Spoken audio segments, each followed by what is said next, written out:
hopefully he will. I mean, to be honest, if he goes into Merc, it doesn't make that much of a difference, so... Yeah. I mean, he is reserved, so he's going to be picking up points for whatever team, really. Yeah. Alright, are we live? Oh, we are live. Lovely.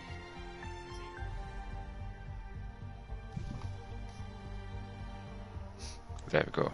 Now the notification is out on the server. Lovely, it's actually loaded not like 10 minutes late like it did last week. Yay.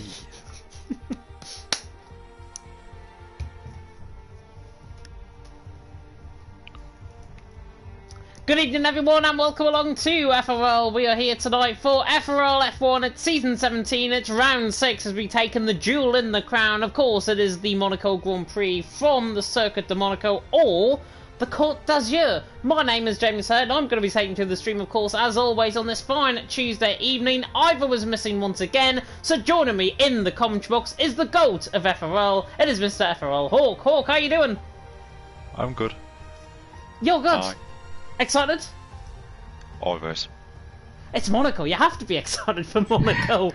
I actually am excited for Monaco, probably the only person on the planet that actually likes Monaco. People honestly are going to hate you for that now. You do realise that. Well, that's okay, because I'm the one that's in the position to kick all the people that hate me. Exactly. Well, I'm in the position to kick everyone as well, because I'm the lobby host.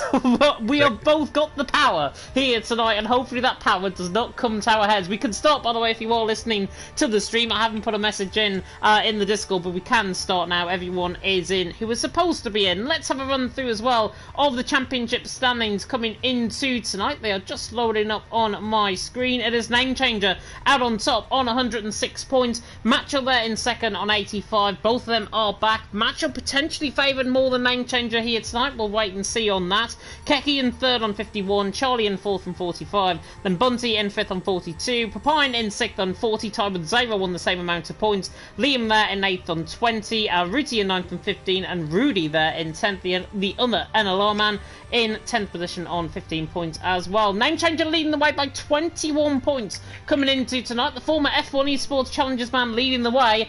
Macho, though, after a disappointing 6th place finish in Britain, where he got absolutely mullered, quite literally, at Silverstone, he will be on the warpath for revenge tonight. Definitely, and I love how you're still pointing out that Name Changer is a former esports challenger. Talking about Finnish esports challengers, Keke is an esports challenger now. I think I've seen something like that about 2 weeks ago in the HOR channel, but he's been accepted as a challenger, so good on him. I don't know if he's racing tonight, actually. I haven't watched, but if he is racing, then I expect great things from him. But yeah, Macho, looking at it, he's 21 points behind Name Changer. It's quite a big gap coming to the halfway point in the season. So he will do the best he can to try to close that gap today around one of the most difficult circuits on the entire calendar. Yeah, definitely so. Macho, as I say, he got, well, you could use it as a Eurovision pun, he got May mullered, quite literally, and don't even at me in terms of that pun. You probably won't even get it, Hawk, but nobody will probably even get it either, which is good. Name Changer, though, out on top, as I say, on 106 points. Match 11 second. He'll be on the warpath, as I say, for revenge here tonight. I believe he is one of the first man out on track as well. Of course, it is Monaco. It is traditional night weather as well, and Macho is going to be the first man out on track in the Ferrari. Hopefully going to be up there in terms of the racing here tonight. And I'm going to put my head quite literally on the line here and say Macho's going to get pole position around here. I mean, Macho is historically quite fast around here, just for his consistency. But I mean, that being said, this is F1, everybody is fast in this tier. Even the reserves, you can argue. That being Ballboy, Emil, and where's Weckler, reserving from F2 to get the numbers up. To be honest, I reckon that Name Changer could be his main challenger for pole, but yeah, Macho, as we all know, he is a little bit of a quality merchant. Yeah, he is a quality merchant, and Macho, I think, is going to try and put it on pole position. Of course, it is so tight around this track as well. I've seen drivers get caught in that inside wall coming through the Nivelle chicane. I've been famous to do that around here in the past as well. So it does catch people out, including the best of the commentators here in FRL. Macho coming through now the piscine section, through the swimming pool section, of course, and then in towards Larascas at turn 17, through Anti-Nausea turns 18 and 19. Macho then about to start up on this run.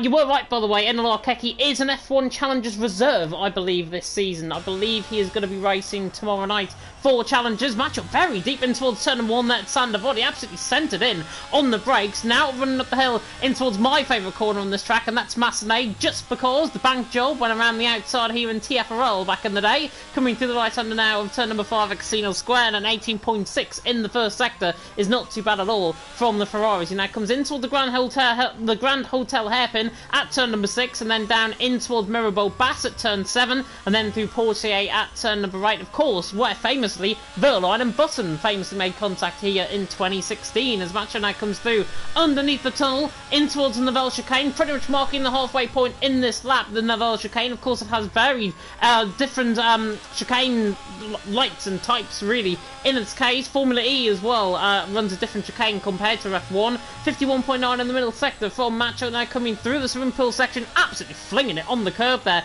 Beautifully done. Now towards Larascas once again. Just a bit of catch on the curb there on the rear, but gets the car very nicely controlled out to the outer of the knowledge, and that Macho should be around a 110.3, I think, with this lap. Oh, it's even quicker than a 110.3. It's a 109.8 to start the session, and if that lap time is going to stand, which I think it will, that's pole position already. It's a really good lap. I have seen in the chat earlier that some drivers were boasting about the mid to low nines, as we see name changer there. Half a second faster, so I don't think it's going to be pole position for Macho. But still, very impressive lap on his banker to already be into the 1 minute 9s. The rest of the field still far behind Bunty, they're 1.1 seconds behind Name Changer, 7/10 behind Macho. So those two, the two championship contenders, feeling very comfortable early on. Yeah, and everyone not so much, to be honest. Bunty, Bobby, 3rd and 4th position, 110.5, 110.6. They've set very good lap times, don't get me wrong, but compared to Macho and Name Changer, it's just different league. Mr. Rage on the run to the line goes 5th with a 110.8. He gets out of the way as well, just blocking the pit lane there on the right-hand side in towards turn number 1. He's got the car back going again, though, just finishing off his lap. Bowler's invalidated coming through Sandavot, so he is actually invalidated running up the hill already on this lap. He's there in 11th position. Charlie's the other Aston Martin, of course, out on track at 20.6 in the first sector. One says to me that Charlie made a mistake potentially in the first sector, and that is why he's backed off his lap. He might actually go for a second run, which, to be honest, around here, Hawk, is not too bad because the tyre wear is so low around here. It's around 3 or 4% a lap. Charlie doesn't want to take too much out of the tyres, and he can easily save an extra fresh set of softs towards the end of qualifying. Definitely. But another thing that I just thought about, looking at those massive gaps, I saw that there was quite a bit of a delay, like a 20-30 second delay before the first few cars even started getting ready to leave the pits. I wonder if there might have been some setup changes for some incoming weather in the race, possibly. So maybe some drivers running higher tire pressures for wet conditions and maybe struggling a bit now in qualifying with overheating tires. Or it could just be me trying to make up drama where there is none, as Emil has retired coming out of Casino Square.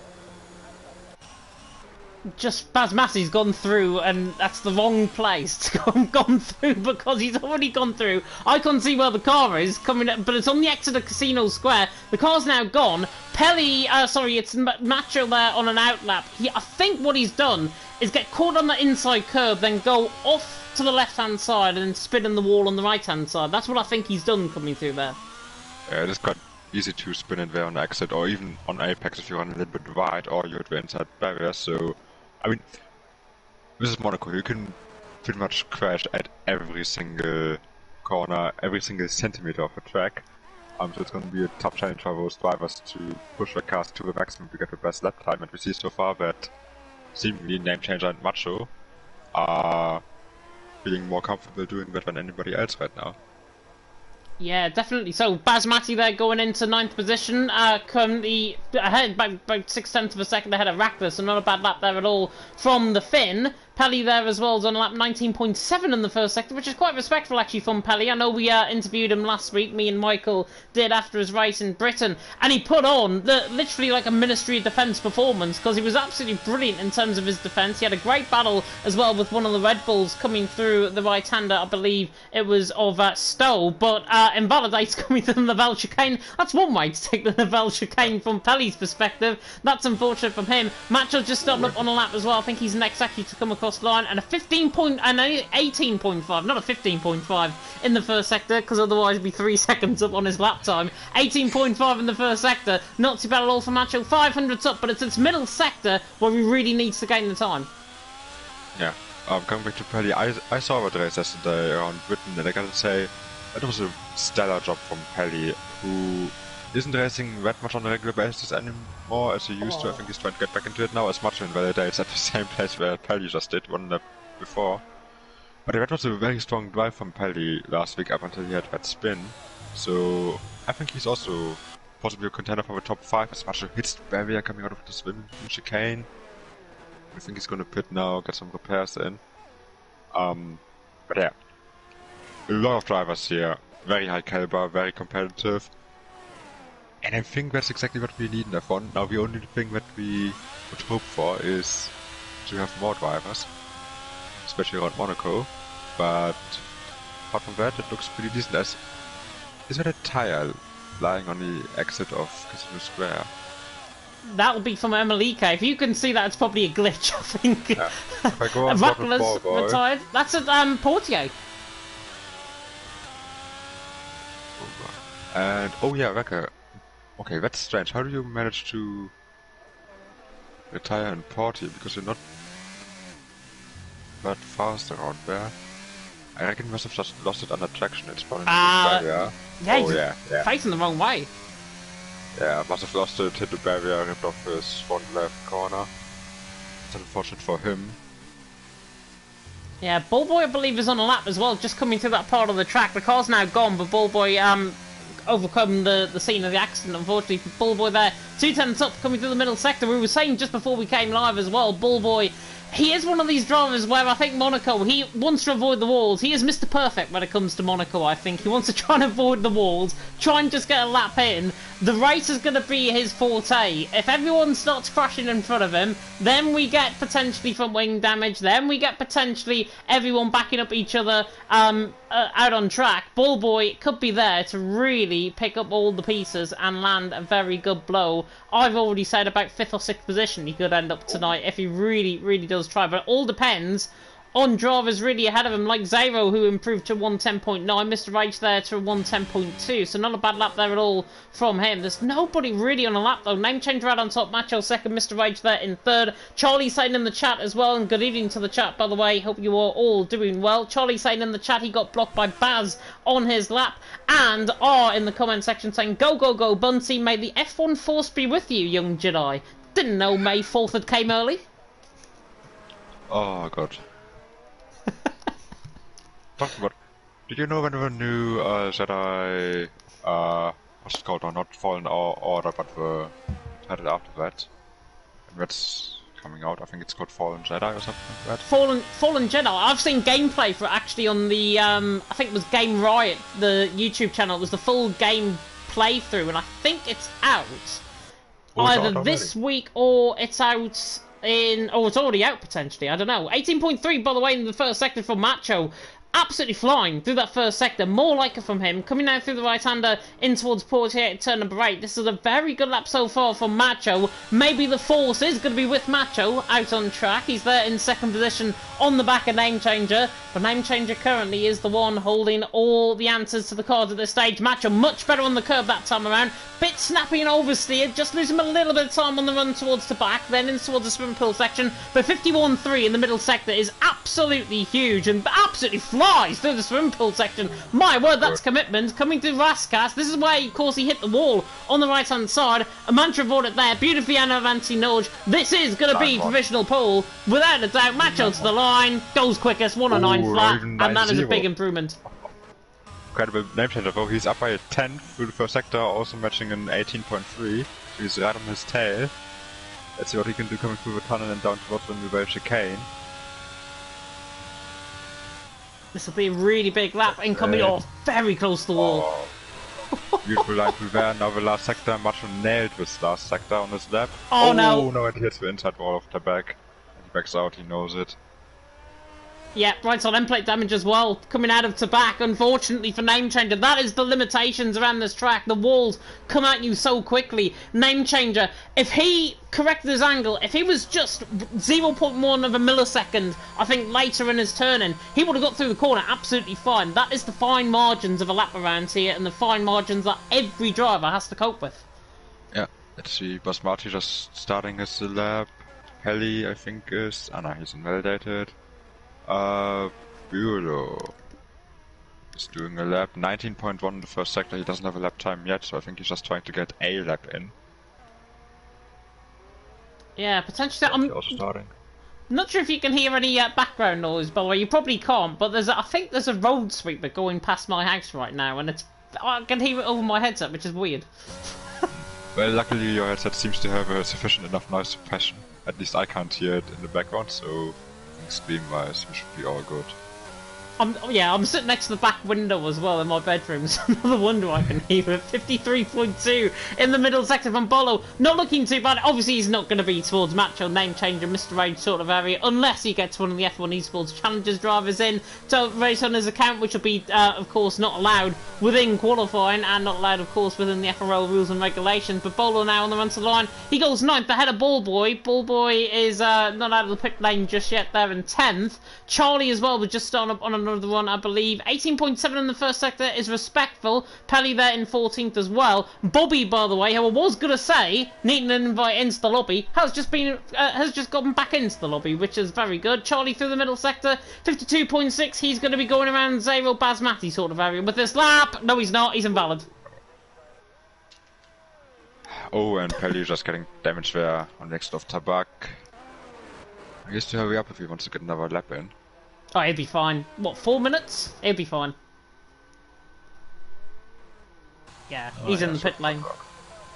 As well, with the director's notes coming at him, because Monaco is such a tight track, the pit lane entry that is normally monitored is not being monitored this week because obviously of the tight nature of the pit lane entry. So you can cut it as much as you want. The exception has been given within the director's notes, and I think, to be honest, it's the right thing. As Bolo, by the way, crashed coming through the Novell chicane, and Mr. Rage had to have taken avoiding action on his outlap and is invalidated as well.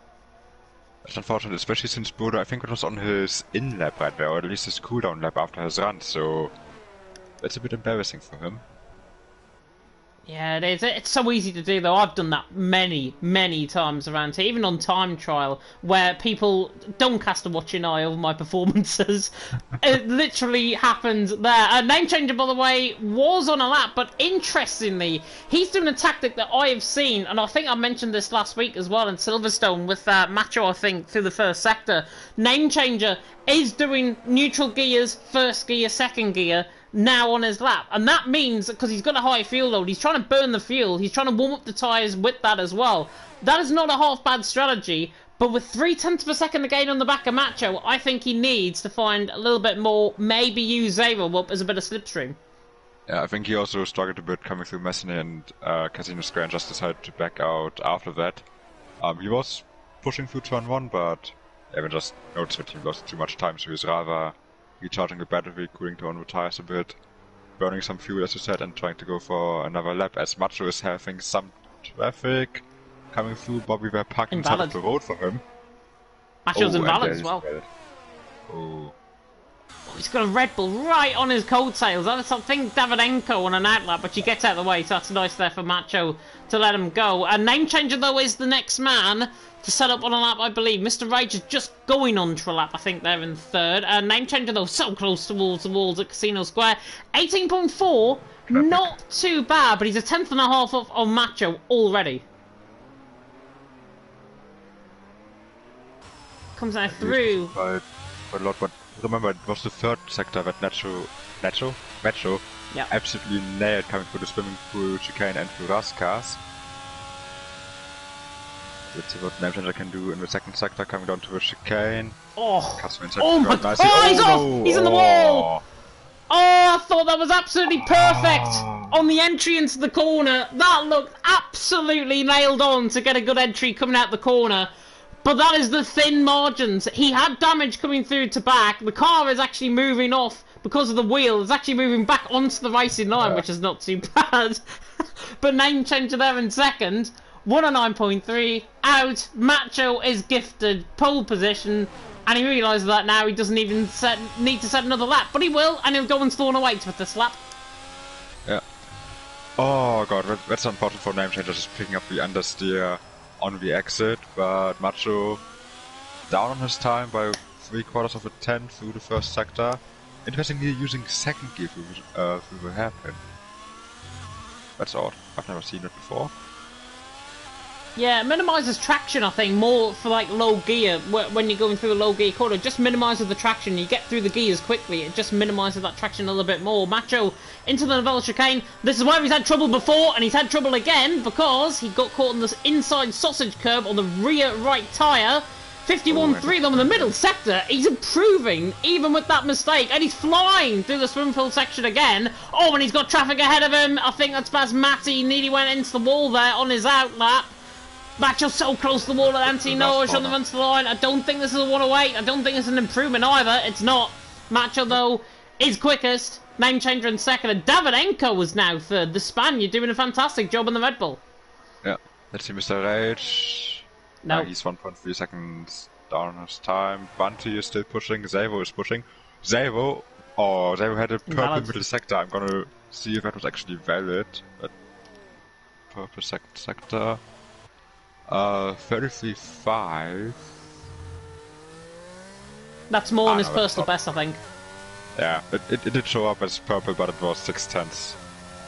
So I went much through the second sector. I was getting my hopes up there for a second. Let's see, Bunty is the next one to finish. He's up by 2/10, so he could potentially leap up into P4, maybe even P3. Nice. Oh, how did he hit the wall coming out the corner there? It still improves. That cost him at least a 10th there.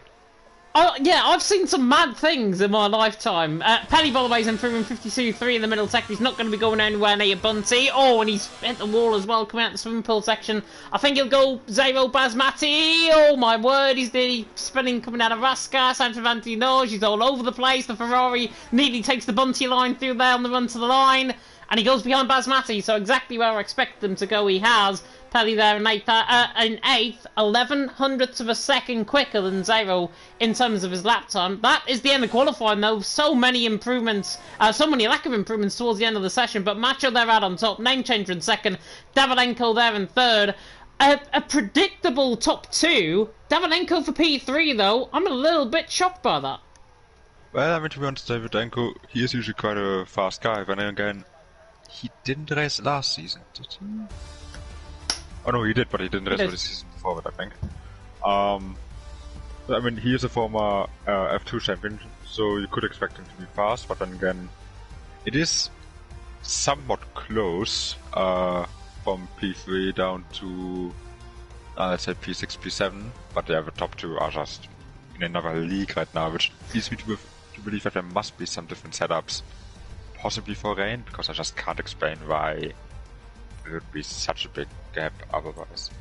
Yeah, I think with Macho, maybe lower wings, potentially as well. I think from his perspective, has got him out on top in the end. Name changer there in second. They're at 7/10 clear with Davidenko in third. Mr. Age in fourth. Bunty there in fifth. Bobby there in sixth. Good qualifying session from him. Basmati, Pelly, Zero in ninth. Watch out for him in the race. Emily K there in 10th.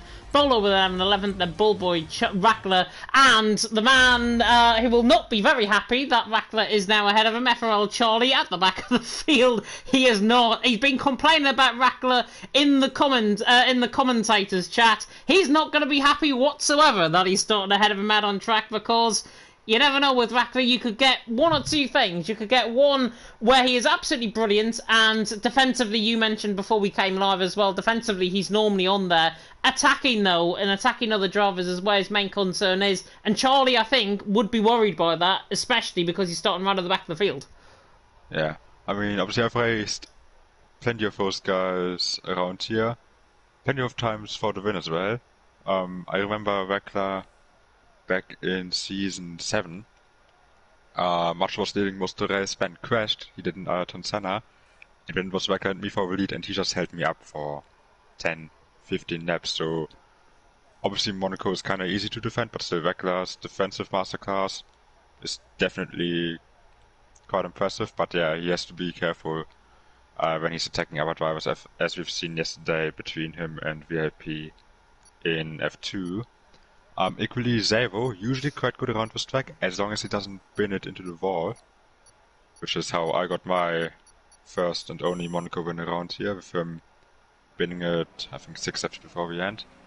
So, yeah, it's one thing to be fast around here, but to be consistent around those streets is just so much more so much more important.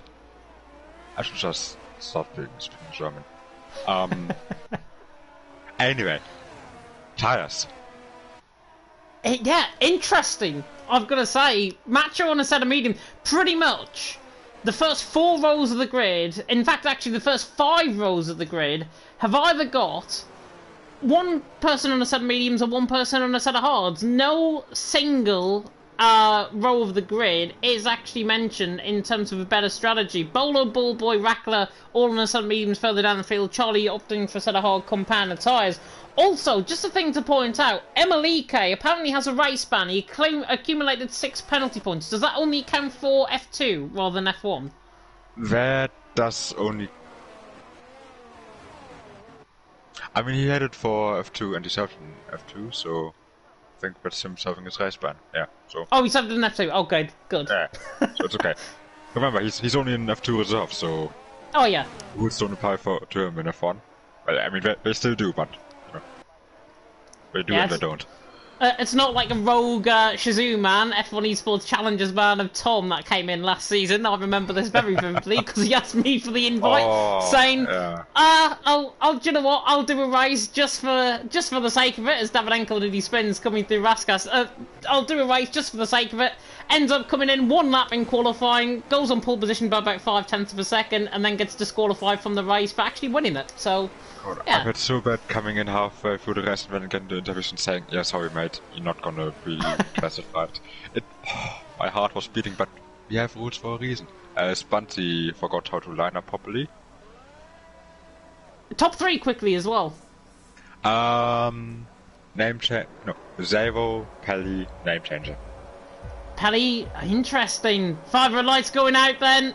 It is round number 6, and it is hopefully going to be any second now, I hope. Lights out, away we go, and a fantastic top one name changer. Also gets on the back of Macho and towards turn number 1. Davidenko side by side with them. There's 3 wide in the back end as well, and there's 3 wide as well. Further down the field, that's Bolo, Pelly, and I think Emelike getting involved in that as well. But Macho already streeting away up towards Massenet from name changer in 2nd. Davidenko there in 3rd. Bunty there in 4th. Rackler and Zero are side by side coming through Massenet. I think everyone is now clean through and towards Casino Square for the first time. Nobody's got damage. Bullboy has certainly lost a position early on. Pelly as well, and Emelike side by side now down in towards Mirabeau. Then in towards the Grand Hotel hairpin. They do not want to be side by side into here. There's contact there from Pelly on the back there of Cobra Bolo. Bolo there nearly sent spinning off. There was just a slight bit of contact, but the Ferrari has managed to get through without rather unscathed. However, he has got right side end plate damage on that car. Nemelike now is side by side with him into the tunnel. Gets the job done to the inside line. Fantastic move by Emelike. Gets the job done. Pelly with that right side end plate damage after going into the back of Bolo into the Grand Hotel hairpin, and he spun round as well by Rackler. No contact at all. I think they're just a bit of hitbox. Pelly trying to get out of the way and all of that as well. And he's there down in 13.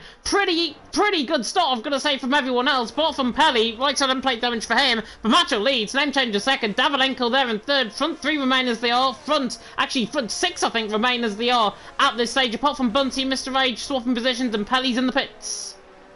Yeah. Pretty hectic first lap, as it always is around Monaco. Probably the most intense first lap that we have all season as Emil and Copper Bolo. Bolo, I saw that actually from Bolo. He went too deep in towards turn 1 at Sandoval. I'm not sure if he's got damage. Rackler's trying to go all the way around the outside of Massenet. Yeah, Bolo was trying to get out of the way. The worst place there.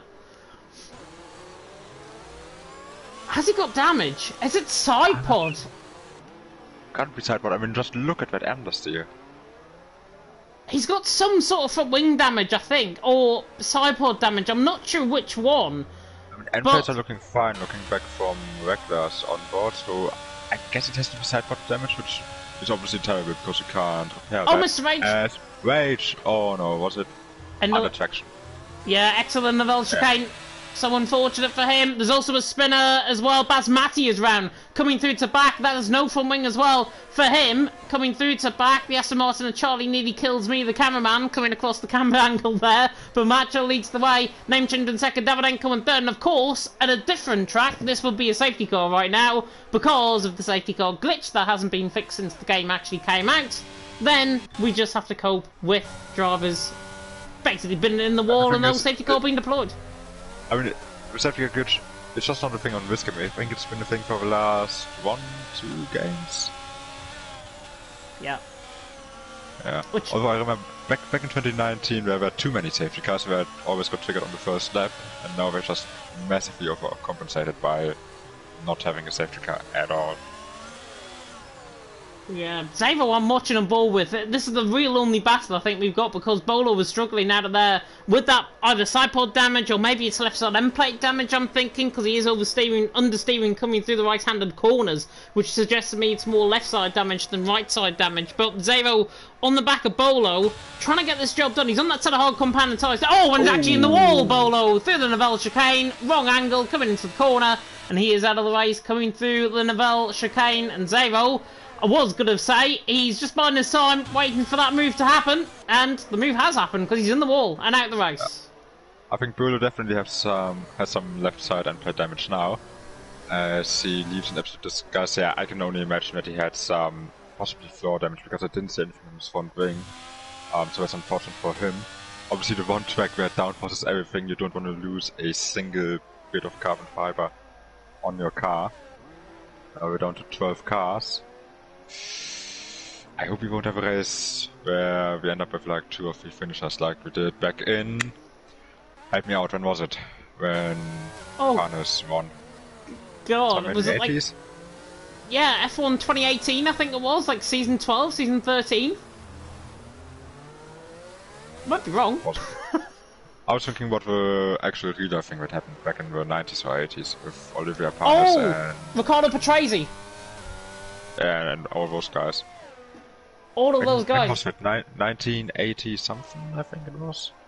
It was early 1980s, I think. It was like 82, 83?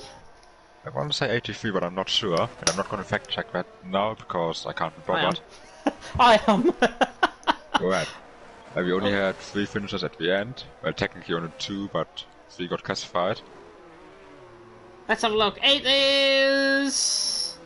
Ah! We're wrong! It's 1982! 82. Oh, okay.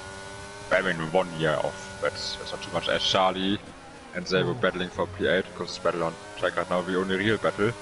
Macho pulling out a 3.5 second gap in the first few laps. Obviously with those mediums much faster at this stage.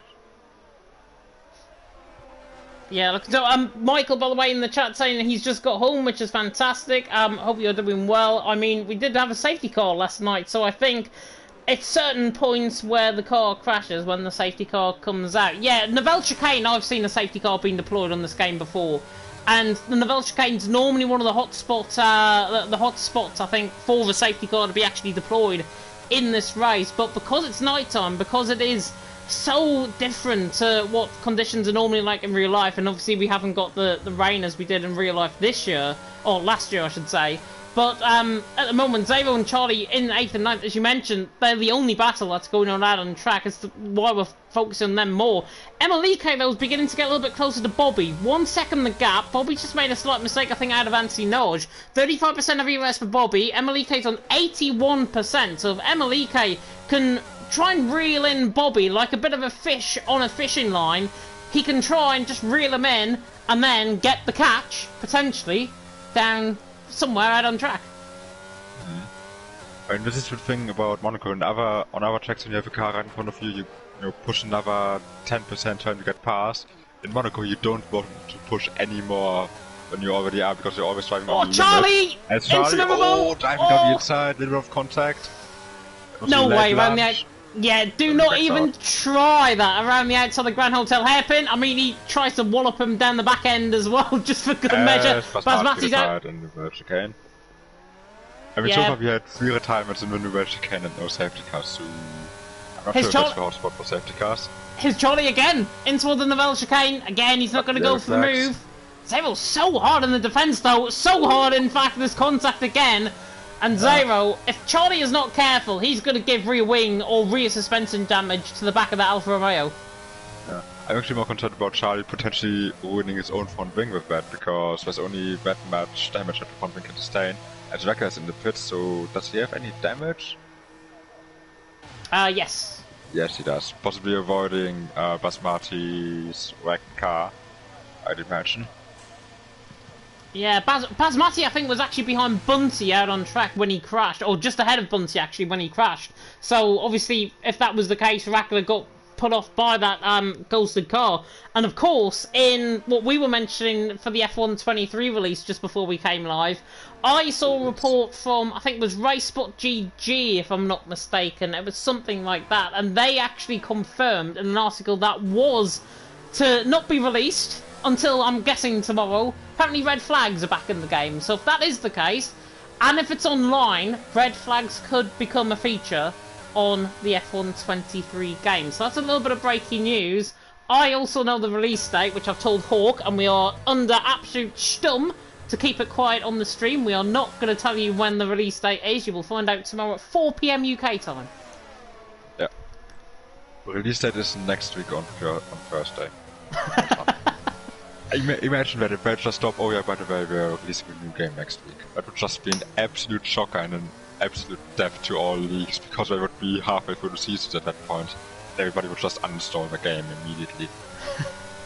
All I can say is that Charlie's actually going to go over on the outside and towards Sander Vort. I was going to say something else there, but Zero trying to hang on from Charlie. This is a really good battle, actually. And Charlie, is he going to go around the outside of Massenet, please? No. I want to see a move around here. It's been ages since I've seen one, but they're too busy hitting the wall, and Charlie's not going to get the move done on the back of Zero. What I was going to say, though, about the F123 game, it is in June, the release date, is all I will say. Yeah. It is in June, and we will get our season done before that, so that narrows it down to half a month. That's all the tips that we're going to give you. It's like literally trying to feed them information. Yeah, I'm on good authority as well, because I've actually heard this from the WR owner who was in a talk with Dan Hawkins, so that has actually come from a very good source. Okay. Whatever. I mean, we will find out all those things anyway tomorrow when the official release notes will be published, so I'm sure the viewers can be patient for another 24 hours. Yeah, I mean, F123 planning, certainly from my end, in regards to TML, it is on already. I've been working the last month, I think, to try and get stuff ready since I was misinformed the release date by the certain WR owner. I've been trying to get ahead in terms of planning, which is good. And we are trying to just think of topics of conversation, I think, at this point. Charlie and Zero are having a fantastic battle, by the way. 7th and 8th position is the gap out on track. Emilike as well is just beginning to come into that gap with Bobby again. They are catching Bunty as well slightly. 2.1 seconds the gap to between Bobby and Bunty. Zook saying in the chat as well to confirm the reset for F123 is the 32nd of March, 3,134 for PS6 and Xbox 69. Don't know where you got your source from. I don't think that's the official date. I highly doubt that. It's on a Grand... What I will say, it's on a Grand Prix weekend, the release. There you go. Okay, now we're giving them too many information, because I don't know how many Grand Prix are actually in June. Oh, there's like 5. I think there's 5 in June. Oh, okay. Then it could be any weekend in June. So we have yellow flags, I think it was left side. Kelly who had a spin. No, Rackler. Left side end played. Oh. Yet again. It's so difficult. I mean, somebody crashes ahead of Rackler though, he's in the points. That's what he's gonna think. Yeah. So hopefully he has a better mentality than some F1 drivers who retire after one spin, not realizing that there are points up for offer. That kind of mentality is what helped me back in season 15, to secure P3 in the championship, where I finished 3 points ahead of Vaporizer. And I decided, I think the third race in Miami, where I had wing damage and was a lap down to keep on going, and collected 4 points for P8, so every single point is important to gain championship position, so hopefully Wecker will not retire, and he will go for the fastest lap, I think, with the softs to gain 1 safe point should nobody else retire. But it's good to see that even the reserves who are not racing here full time in this tier are still willing to test their skill and keep on going to the end. As we're getting out of the way, I think. Ah, yeah. I was thinking for a second that this is the barrier again, because that would be even more embarrassing on cold tires to question coming out of the pits. But Charlie to the inside on Alexander Vart! Oh, never gonna work, and he gets a 3-second penalty for his pain. Karma hits the people at the wrong place there, but it's hit Charlie at the right place because that was never gonna work, and he's stuck his ERS actually on to try and get this job done. This is something that I haven't seen from Charlie before. All of his ERS was stuck on coming up in towards Massenane Casino Square. He turned it back off coming through Casino Square, and Charlie has hit the wall on the right hand side just for good measure. Not going according to plan for Charlie. He wants to try and get this job done, don't get me wrong, but there are ways and means to get the job done, and that wasn't one of them. Yeah, that's the other thing about Monaco. It's a physical challenge trying to stay on track. It's also a very mental challenge. I want to stay focused, but when to also not lose your cool when you spend, at this point, 12 laps behind the car just trying to find a way past. It is very easy to try something desperate, but that usually only results in contact, damage, retirements, tears, hatred, all those kind of things. So just has to stay calm, try to find a way past, maybe do something with the strategy, maybe undercut Zavo once I get to the pit window, which I'm not sure. When do you think the hard runners will come into the pits? Some around lap 20 maybe? Lap 22, 23? Oh, around this track I think it could be even earlier. I think it could be what, lap 16, lap 17 maybe?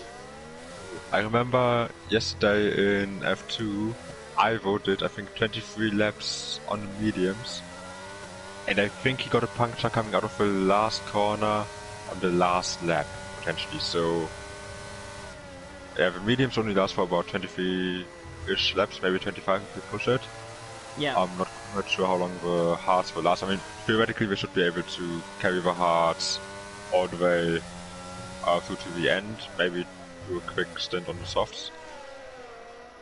Yeah, I mean, I've always a driver that does take his tyre wear quite aggressively as well, so that's why he probably picked up a puncture on those 23-lap old mediums, because he just doesn't, well, he does have the skills, obviously, to try and get the tyres to the end of the race, but with that puncture, it really just says to me it's very high aggressive tyre wear, and with a high and aggressive driving style as I know he has, no wonder he picked up a puncture 23 laps into his stint. Emelike, by the way, on the back of Bobby, all over the back of him, literally all over the back of him. He is doing a fantastic job, and if there's any person I would want to see potentially in the top 5 here tonight, it's him, because he's approaching the race completely the right way, not getting onto the back of Bobby, not trying to hound him. Bobby's using up his ERS just for good measure. Emelike's got double the amount of ERS.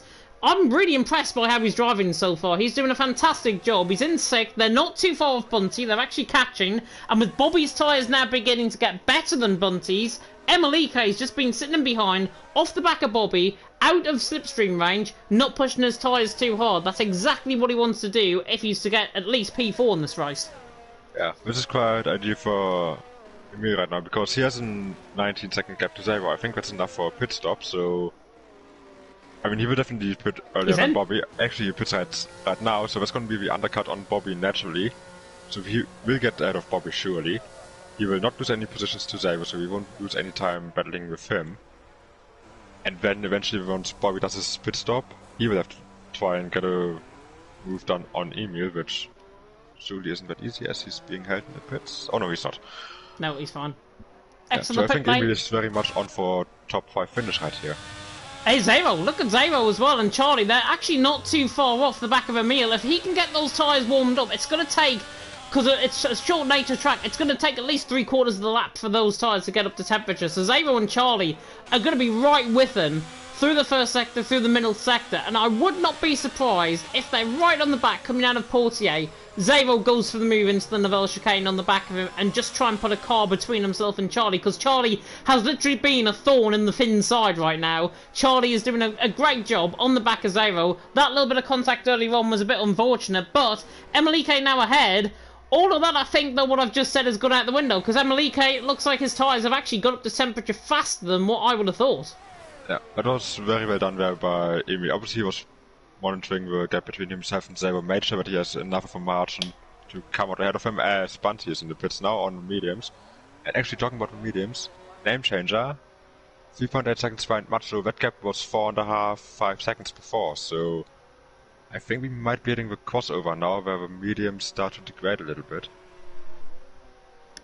Yeah, name changer, it's actually now 4 seconds, so the gap is just going out slightly. The thing is, though, with name changer, is Bunty's coming out the pit lane. He's ahead of Emelike quite comfortably, actually, coming out the pit lane. About 2 seconds-ish, 1.5 seconds coming up towards Massenet. Bullboy's also in the pit lane. Pelly's going to be ahead of him, so Bullboy's into the pit lane. Not sure if this is an enforced stop. It doesn't look like it. Set a hard compound tyres on for him. Bullboy there in 10th position. He's going to be well ahead of Rackler. I think Rackler's just left the session there as well. So he's actually... Bullboy's actually a lap ahead of Rackler, which I never thought I'd be saying in the history of FRL. But he's just been lapped by the leader, though. Yeah. Going to the top 3.5 seconds, so I think name changer is definitely gaining on Macho through the last sector. Macho also completely out of ERS name changer as well, so both of them really pushing now. I think that's a pit stop coming in soon for Macho. Yeah, and name changer easily as well. With him being on that sort of hard compound tyres, what we failed to realise is Emelike is all of a sudden on the back of Bunty. Where on earth has this come from? I'm not sure if Bunty had a mistake maybe coming out of Portier and if he hit the wall. Or is it just tyre warm? But look, yeah, you might be right. I might think it's just tyre warm potentially for Bunty and Emelike. Doing a good job though, Emelike there in 6th. Bunty now ahead of him. That undercut is Charlie side by side with Zero in towards Sandoval at turn number 1. Somebody's going to have to back out of this. And Charlie actually goes all the way around the outside of him in towards turn 1. Zero clips the wall on the right hand side. Great job by Charlie. Brilliant move. And that's what he had to wait on. He could have easily completed that, nearly 10 laps ago now. But Charlie, 7th position, ahead of Zero. That is how you get a move done around here at Monaco. Not too audacious, not too out there. Great move by Charlie. He's into 7th. Absolutely deserved. 2.8 seconds between the leaders now. Yeah, that started all the way back in the last corner where Zero missed the apex by about car width. Charlie just got a better run out of there and just immediately went alongside. Established himself on the outside in the braking zone for turn 1, where of course that barrier comes in towards the track. So you gotta be fully alongside the other car in order to not be shoved into the barrier in that braking zone. Just absolutely sent it on the outside on Zero and made it stick somehow. I think there was a little bit of contact between him and the barrier, but it seems like he has no damage from it. Oh, Emelike, I'm not sure if he's just been on the wall there coming out of Raskas. He's ghosted. Didn't look like there was a mistake there, I think, certainly, from Emelike. He's just been put on the back foot as a result of that on the back of Bunty. 2.4, 2.3 between the leaders, so yeah, the mediums are definitely fading right now. This is the crossover. So I'm expecting Macho to come in soon, but I think I think Macho is waiting for David to pit as well, because he doesn't want to come out in traffic behind the Red Bull.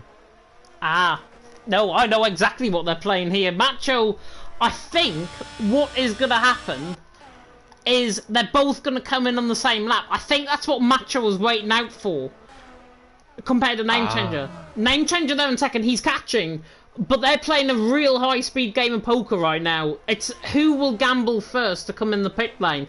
Gap is closing, Name Changer...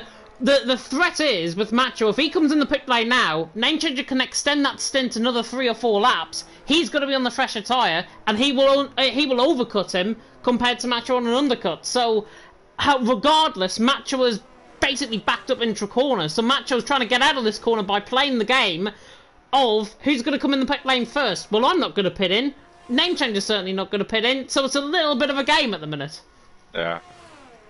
Plus, if Macho would pin in right now, he has, what's that, 18 seconds? 17 seconds to David. He would come out right behind David, so that would hinder him even more. So he's just trying to back up Name Changer right now. I mean, this is Monaco, he can do that. He will still make it difficult for Name Changer to pass, and just try to extend his mediums as long as possible. And there he goes into the pits now. What's going to be interesting, is David going to pit as well, or is he going to actually stay out on track? If David stays out on track, then he is going to be in front of Macho. Yeah, the gap, I think, was more about 20 seconds, potentially. Davydenko is staying out. Yeah, so this might be close. He'll be behind him, I think. Or side by side towards turn number 1 at least. Macho, very slowly coming out of turn 1. He does have the inside line, though, for turn number 1. But in the end, he's behind. And now Name Changer has to push. Now he has to gain... What was it? I think 2 seconds he was behind Macho. Now he has to make up that time on his hot tires, whilst Macho is struggling for tire temps and is being held up by the Red Bull. This is the opportunity for Name Changer to perform the overcut.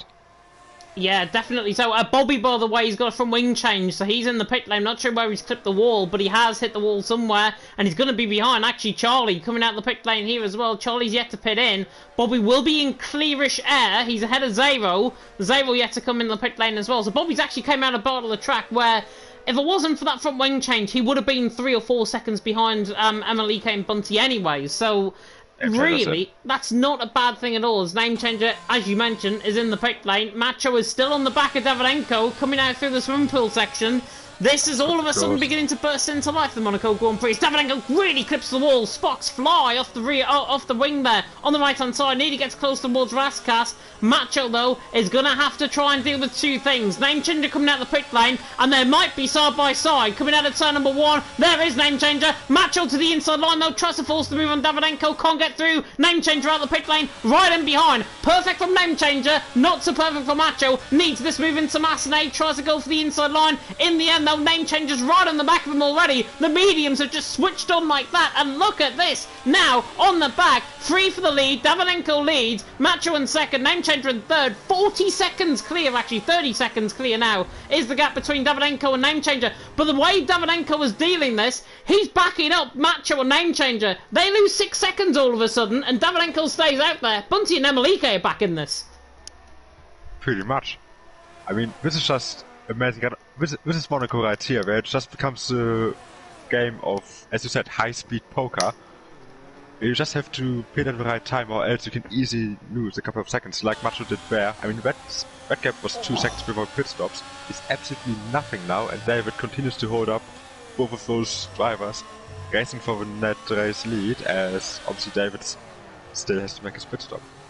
Yeah, and Davydenko is in. Davydenko's in the pit lane, so they get out of the way. He realises that this fight is now perfect. And I tell you what, Davydenko, thank you. Just thank you. This is now going to be brilliant between them both. Macho and Name Changer out on top. 24.5 seconds clear of Davydenko there in third. And Name Changer, is he going to try this in towards Massenet? No, not on the back of him. They're trying to waste each other's battery. Macho with a slight mistake, rubbing him against the wall there on the left-hand side, coming through Massenet. But Name Changer still on the back, and now, all of a sudden, Davydenko is in third position, well ahead of Bunty and Emelike, perfect from his perspective, and there is also a chance, potentially, Hawk, Name Changer, if he gets a puncture towards the end of the race, now, I think he'll get to the end quite comfortably, but if he gets a puncture to the end of the race, or makes a mistake, Davydenko's back in second. Definitely, I mean, right now Name Changer is the one with the best chances for the moment. Obviously, being on the mediums against the hards of Macho, you can see that he's clearly faster, so he just has to find a way past. Macho will with more energy. But yeah, David, he's sitting pretty in P3, nothing around him. All he needs the front two to do is, you know, have a collision, get some damage, have a spin maybe, and he's up into P2 or maybe even P1. So he's just hoping that those two, fighting for the championship lead, somehow get into a tangle as... Oh, I thought Name Changer was going to have a look there up the inside. But yeah, this has suddenly become very, very interesting all of a sudden. I know, I thought it was raining actually out on track. I was just seeing little flickers in front of the Alfa Romeo. I thought it was raining. I think it's more the lighting on the track than anything else. I don't think it's raining. It certainly looks clear above the above the skyline, so I don't think it is actually raining, but it just got me excited for a minute because I thought we were going to get rain in this race. That would have been brilliant, but Macho out on top, Name Changer there in second. The thing is, though, these two have made contact in the past. I remember America from last season as Name Changer once again gets onto the back in the Nivelle chicane. It was on the opening lap, I think, of the American Grand Prix where Macho still had a chance of the title, and he ended up making three-wide collision with both Name Changer and Jensen last season. And in the end, Macho came back to win that race. Here, he's in a totally different scenario, totally different story, with Bullboy just ahead of him. Of all people, Bullboy is ahead of him, out on track. Could cause a little bit of chaos, but I know Bullboy too well. I think he'll get out of the way here and just let these two fight on. Oh, I thought Macho was going to get the S first, possibly didn't, but the Bullboy, he should get out of the way rather soon, otherwise he's going to get Name Changer! Oh my god! Nearly in the wall! Oh! Cold round! Nearly out of energy. Macho though, 50%. And Bullboy's just ignoring the blue flags. Bullboy knows he's slow enough. They're going to catch up to him no matter what he does. He can be driving at 100%, they're still going to overtake him easily. He's doing a good job, bless him. He's doing a good job. He's now a lap down, obviously, from the rest of the leaders. But, yeah, Bullboy in 10th position. I did say 6th or 7th. It's a little bit over the top, I think, there with that prediction. But Macho leads the way. Name Changer in second. We've got, by the way, 16 and a half, 17 laps of this, potentially to the checkered flag between them both. This is going to be highly entertaining.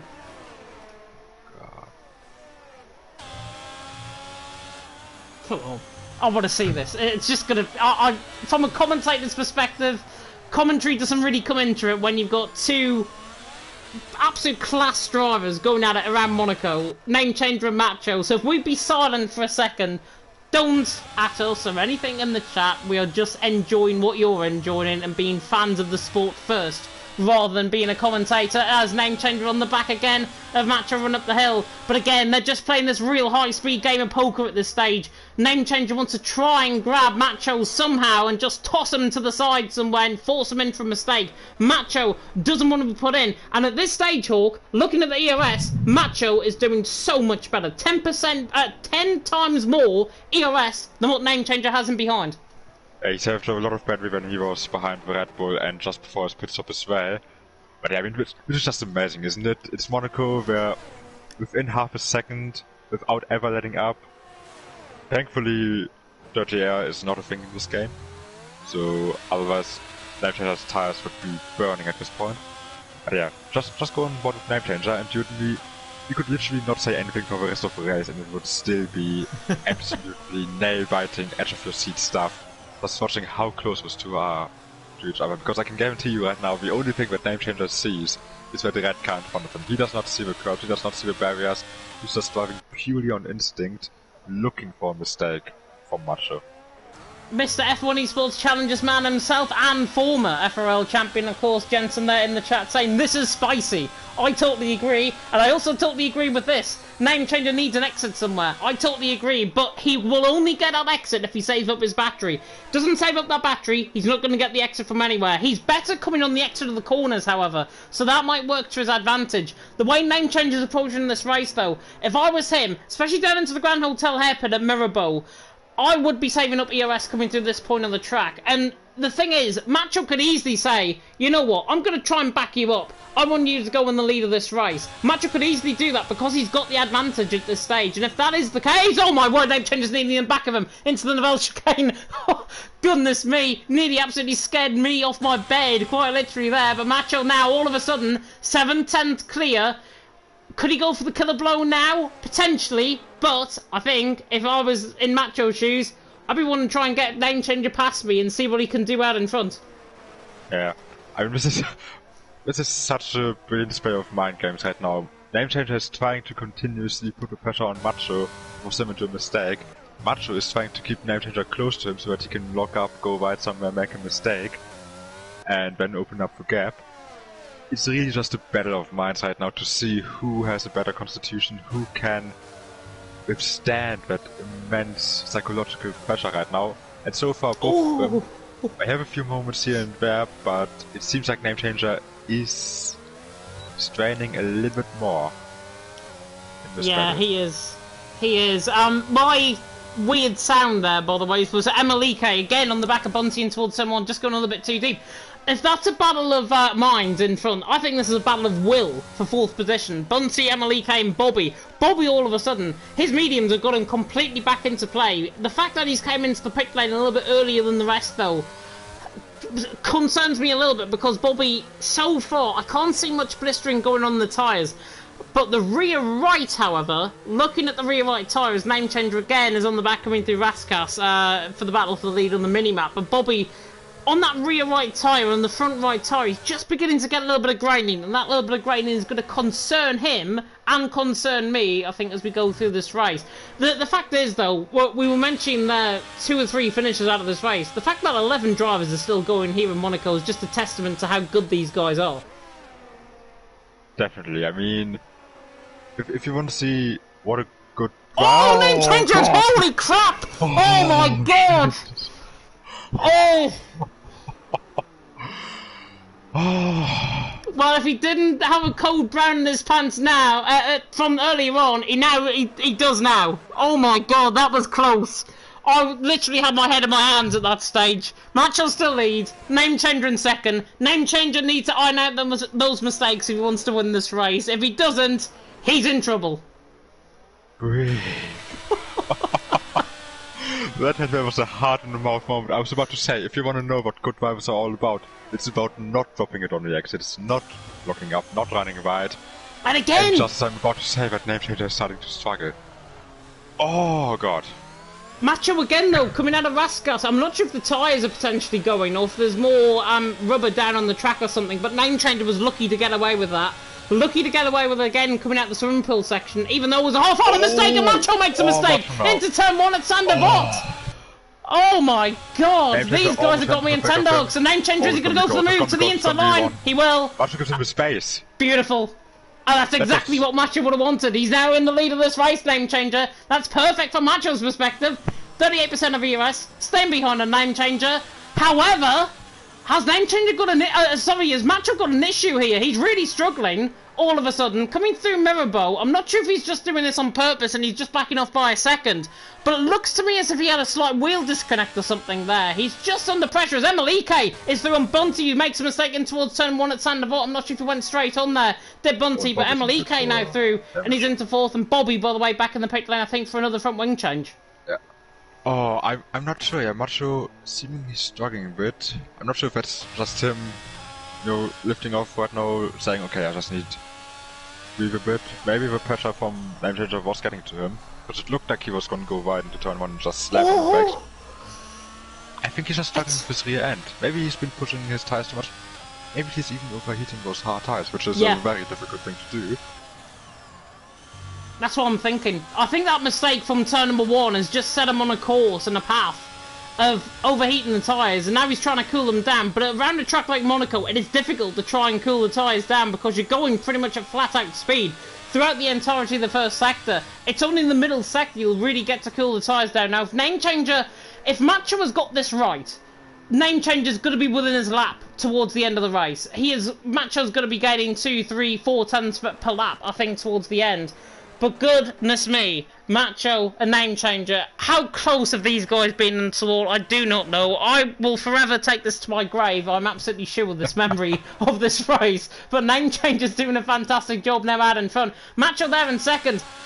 And I have a feeling, I'm not sure if Macho has either picked up damage or if he's overheating the tyres. Something has gone wrong with that Ferrari, which I can't explain and put my finger on right now. And I'll be very much interested to see what his thoughts are after this race, because I am near enough certain it's either one or two things. He had a wheel disconnect, or his pedals are going, or his tyres have just overheated and now he's gone completely off the cliff. Let's see, I'm checking the lap times right now. To be honest, yeah. Macho just did his personal best lap on the last lap. The difference is, Macho's last lap was a 12.6. Name Changer did a 12.1. I think that's just Name Changer showing what the mediums can actually do, because before that Name Changer was doing 13 4s, 13 0s, 12 9s. So I think it's just name changer now being released, and you can see where Macho is actually using his Pelly! DRS now for the first time. Pelly on the back of Ballboy into towards Mirrorbow. Never thought I'd see this, but Ballboy. Beautiful move by Pelly. Inside line, soft compounded tyres. Ballboy has just been absolutely owned. He's a 3-time champion for nothing. Pelly's doing his into 9. Absolutely brilliant move by Pelly. And this is the Pelly I like to see. He does not give up in any race whatsoever. Even if he's had the worst race in the world, Pelly does not give up. Fantastic attribution from him. He's up into 9th.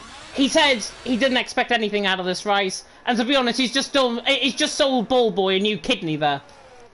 Yeah, I mean, it has to be said, Pelly, it's great to have him back racing after not seeing him on a regular basis for a couple of seasons, and he shows that he's lost none of his speed and none of his confidence and commitment as he's pitting again. Don't say he picked up from wing. Oh, he's got from wing damage. Competitor's curse right there. Let's just not talk about Pelly anymore. Oh, he did all of that, and he's on. It's even worse because he's on a set of old medium compounded tyres now, which is even worse. It's just dug him into a hole that he really can't get out of. But back on board with the lead because this race has now absolutely ironed itself out. Name change of 2.3 seconds. Jensen saying in the chat it could have been a disconnect potentially for Macho. Potentially so. I wouldn't put it past if it was a slight disconnect or if he went into AI mode or something. But the way he just dropped back all of a sudden, it's almost as if he had a disconnect of like a setup rather than like a wheel thingy. There's a yellow flag. Oh, I got excited there. I thought it was name changer had spun, but it wasn't. It was Zero getting out of the way, I believe, of... Yeah, Rackler getting out of the way of Zero, and he's 2 laps down now. Pain. But at least he's still driving, so... He's an AI. He left the session ages ago. Okay, at least his AI is still driving. So got him. Well, will his AI come in the pit lane before the end of the race, though? 22 lap all mediums. Let's see. Let's see what the AI thinks how long those tires can last. I mean, the AI is so good. He's running low on fuel, and he's got 100% of ERS to burn as well. So if Rackler does want to join, Pelly makes another mistake ahead of him, Rackler could be in contention for points, and I am saying that quite literally. But name changer now, back to the lead, 2.6 seconds. The mediums, he's edging away 2 or 3 tenths a lap still, which gives to me that he's done a fantastic job. And that issue, whatever it was from Macho, has put him now on the back foot. And whatever it was, it's unfortunate because Macho until then had control of this race. Pretty much. I'm just going to double check the lap times again, see if his times are dropping off. He's lost like 2 tenths a lap, I think. Yeah, let's see. Name changer is doing mid-12s on a consistent basis. 12.3, 12.5, 12.4. Actually, Macho's last lap, 1 minute 12.199. So maybe crossover period? Possibly. I mean, last time we've seen about lap 15, lap 16 was the crossover period, so we could be getting there. But then again, even if he catches up to name changer now with only 6 laps to go after this one, yeah. As we've seen with name changer, it's one thing to catch up, it's a whole other thing to get past. I mean, name changer was behind him for 10 laps, and he only managed to get past because Macho made one quite significant mistake, and even then it was quite a sketchy move. There's a yellow flag again. That is a Ferrari. It's Pelly in the pits. He's got full wing damage again. Or is he in for a set of softs? One of the two. No, softs. Softs. Good man. Set of soft compound tyre. Ballboy going to be sold into surgery, I think, potentially by the end of this race if he does decide to catch up and try and win. I'm literally disowning Ballboy, and we really shouldn't. We really shouldn't. And there's a Mercedes round, though, and that is Bunty round, coming to the Grand Hotel hairpin, and he's lost his front wing. So no front wing for Bunty. Charlie and Bobby are now going to be ahead of him quite comfortably out on track. So Charlie and Bobby are getting 5th and 6th position, and Bobby on 8 lap fresher tyres compared to Charlie is right on the back of him. So Bobby is looking good here for P5 finish. He said he wanted to watch the Arsenal-Chelsea game, which, talk about getting your priorities right, I think might be the best thing to do. But given his circumstances, as he picks up a 3-second penalty, as we're right on board with him there, compared to last week in Silverstone, I think Bobby has done a fantastic job in this race. Definitely. Let's see, Shai and Bobby both on 6 seconds worth of penalties now. David and Emil both No on way. 3. Xavier on 3. Pelly and Wagner on 6. So fairly even between those two right now, fighting for what should be net P5 if Bunty stays out.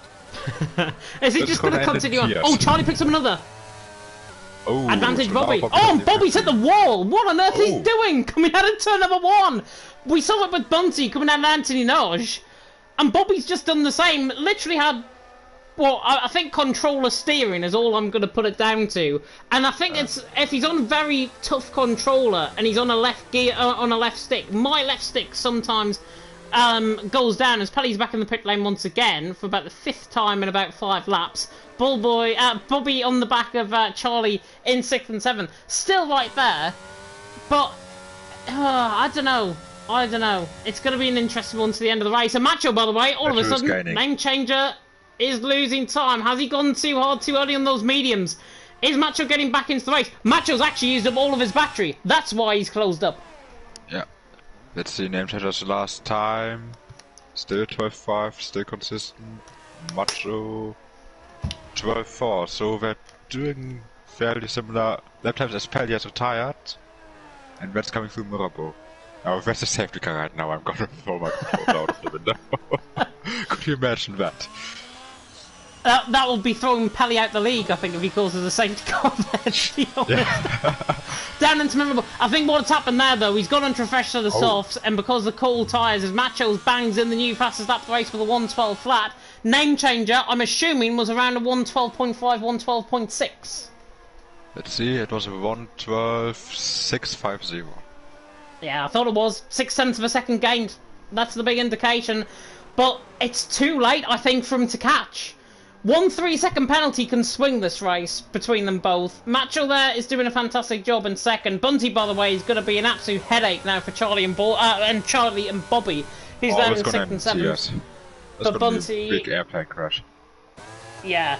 If they're not careful, Charlie is going to be quite considerate, I think, to Bunty, given that he's got no front wing damage. But he doesn't know he's got no front wing damage. He can't see the Mercedes in front. And he's probably just thinking to himself, just get out of the way, man, for goodness sake. Oh, and Bobby giving him a nudge from behind. Bobby doesn't know it either. And, God. That's cheeky. And Bunty's still out there, and there's contact. There's Bobby contact, but Charlie lets him go. Yeah. Fair play there. You let him go. Bobby's now ahead of Charlie, and Charlie is going to be absolutely fuming to the former FRL owner right there. To be honest, that right there, we do have something about that in the rules called dangerous driving, when you're out on track with a car that's nowhere near in a condition to race, you know. We have the example, dry tires on the wet tires on the dry, or missing a front wing. And on a track like Monaco, where downforce is everything, this is not... I see why Bunty is doing it, but this is... I'm just gonna get into trouble. Have we got a bit of desync? Oh, Charlie spins on the inside of Porty. I thought we had a bit of desync there. Charlie, for me, is now completely... Oh, no, it's not. I thought he was completely ghosted there for a second. But, bit of a stranger. Yeah, Bunty... I have just name changer. Name changer, yeah. 1.7 seconds, clear Macho in 2nd. Bobby wants Bunty to get out of the way at this stage. Coming through swimming pool section. Bunty is literally driving for every inch of this track. And now he gets out of the way. Now he's saying... That's... I don't like that. I personally don't like that. Yeah. No. And he's still staying out as well. That's going to be a penalty coming this way, I'm very certain of that. Could be multiple penalties, potentially. Who knows? Yeah. Emelike, as well, 2 seconds off a podium here. He's right on the back of Davidenko. Let's see, what do the penalties say? Both of them on 3 seconds. 3 seconds worth of penalties. Name changer, by the way, 1.5 seconds to Macho. It seems like that issue for Macho, whatever it was, and I'd be very fascinated to hear what his issue was, that's cost him the race, ultimately. And that mistake out of turn 1 didn't help him either through Sandoval. Until then, Macho was absolutely controlling the race. But name changer now has just taken those mediums to absolute good effect. If this race was another 5 or 6 laps, Macho would be right on the back of him onto those final 5 or 6 laps. But it's only 39 laps, sadly. It's not a 78 lap race. I don't think it would be a 70 lap race anyways, because the drivers would just get absolutely sick of it. They'll probably all retire before the halfway stage. But the name changer out on top. Gap is closing. That indicates to me Macho's tyres are quicker, but it's too little too late. Both of them did a 1:13.0 last lap, probably because of the traffic, but yeah, Macho definitely on a better tyre right now, but with only 1 lap to go, I just can't see him closing in by 1 second and overtaking him. 1:12.6 as well. Name changer at the minute, as it stands, will be more than a race wins advantage, I believe, ahead of Macho. Yeah. As Charlie is through on Bunty. Bunty, I think, made a mistake there again, had a Sandoval to turn number 1. They are a lap down, by the way, these guys. Charlie and everyone else. The only other people that is on the lead lap, I believe, is Davidenko and Emelike, and they're on the other side of the track coming through the swimming pool section. Yeah, they're also 1 second apart, so 2 battles going on, both for podium places. Macho's still catching. Meanwhile, Charlie has passed Bunty by now, but Charlie will still be very furious at him. He'll be effing and blinding, quite literally, I think, at Bunty after this race.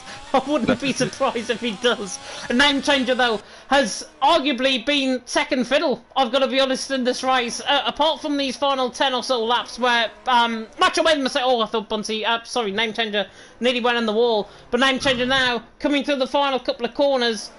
Goodness me. Absolutely unbelievable race from Name Changer to the line, will win and take the jewel in the crown. Name Changer wins, extends his championship lead to 27 points over Macho. And Macho, you can tell just by that reaction, he is fuming, absolutely fuming by that result. Davidenko and Emelike is still 3rd and 4th. Bobby, by the way, Charlie dropping down the field, has not got any penalties from what I can see, unless it is penalties. We'll see what Zabel does. It was 6 seconds of penalties, so...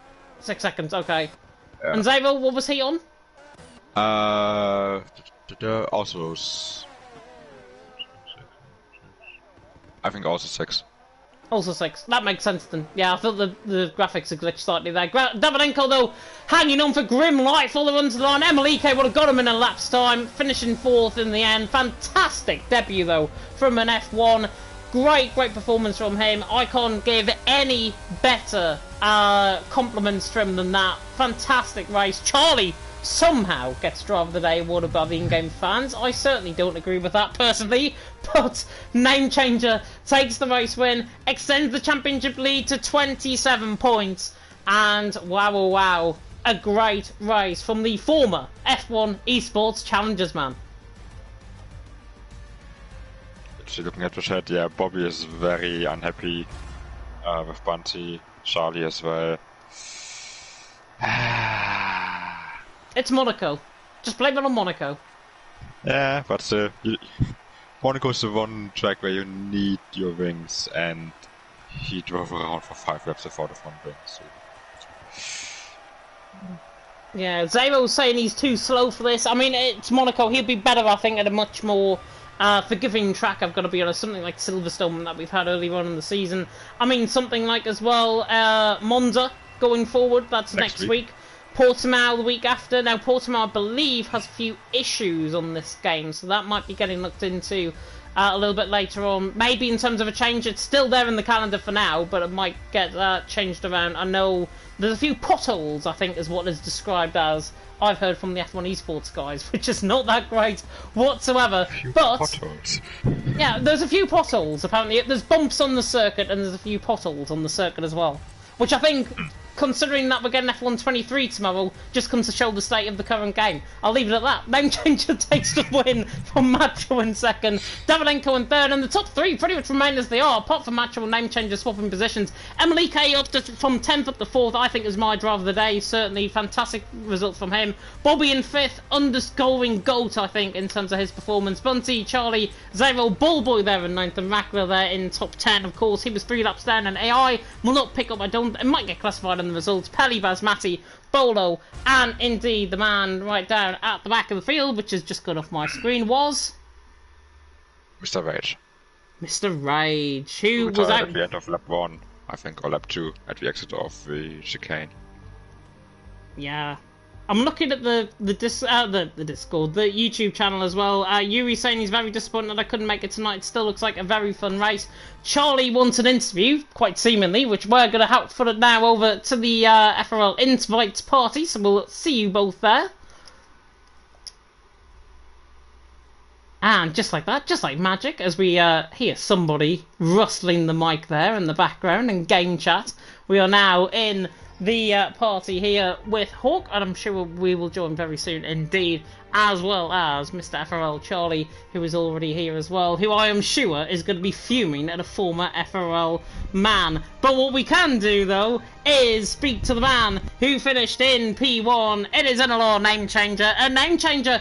I said it in commentary, you were second fiddle, I think, throughout that race, up until Macho made that mistake through Sandevot. Well, I was the second fiddle for most of it anyways, like, I was not part of it Monaco, or Macho, should I say, during the race, and his wheel just disconnected, so...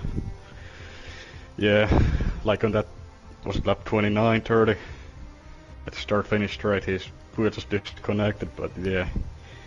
Kind of, yeah, so yeah, that was about it. Then I just went for the move against an AI. So yeah, you went for the move, and to be fair, I think I said it in commentary as well that I thought he had a wheel disconnect. That just backs up my point, just backs up what I know in terms of F1. Certainly, so unfortunate I think from Macho's perspective. What I will do though, quickly, just pause this interview for a second, is if Mr. Hawk can be invited, I'll him into the invites party, so bear with me for a second, because I don't think he's actually... You can, go and get yourself some water. Right, Mr. Hawk has been added in, so there we go, he should be able to join the party there right now. We'll wait on Name Changer getting back for some water, but yeah, just to confirm what Name Changer just mentioned there, it was a wheel disconnect for Macho, so that's what we thought, that's what I thought, certainly. Unfortunate for him, and of course right down in second position at the end, and given that reaction I think at the end of the at the end of the race from his perspective, certainly not the best reaction whatsoever. I don't know, Matcher will certainly come back to his absolute best. Name Changer, I believe you might be back. Yes. You are indeed. You've got your walls. You're freshened up after that race win. As I was saying there, congratulations on that race win. You were saying there, playing second fiddle until that mistake and until that wheel disconnect as well from Macho. Up until that point though, me and Hawk were sitting in the chat and we were like, oh my word. Some of the errors you guys were making, you had two in particular that nearly caused us, I think, a heart attack in the commentary box. Well, personally, I was having like heart attack for most of the race, anyways. Like, I was pumping like crazy, so it's working, I presume. But yeah, just the tie nature of Monaco and the championship on the line, you just well, take some looks to drive around that and try to fight. But yeah, as I was saying, it's just unfortunate for Macho, because yeah, he did amazing lap on qualifying and will control the race as well for most part until his unfortunate wheel disconnect. So yeah, honestly, I feel so bad for him. I really do. He was in control of that race up until that point, and for the final 10 laps you had to try and weather the storm. Towards the end of the race as well, were your tyres beginning to go off? Because the gap was under a second come that final lap. Yeah, I mean, 20 laps with mediums. Like, I boxed so early as well because I thought David Enko could have hold up Mako behind him just enough, but that didn't work out, so I just had to, try something. And well, as I've said now quite many times, I just got lucky on the end, so... That's the look that you need around Monaco. A track like Monaco, you need luck around here. And, I mean, Charlie, who's sitting here in the comms box, certainly didn't get any of that from Bunty, yeah. Which will come on to him in just a second. Hawk, though, any questions for Name Changer? I've been talking with Macho on the other invite chat that I'm in like 5 invite chats. Perfect. It's ridiculous. He said he might report you for a pit exit cut. Ooh. I didn't see that on stream, which is what I will say. Check it out as well.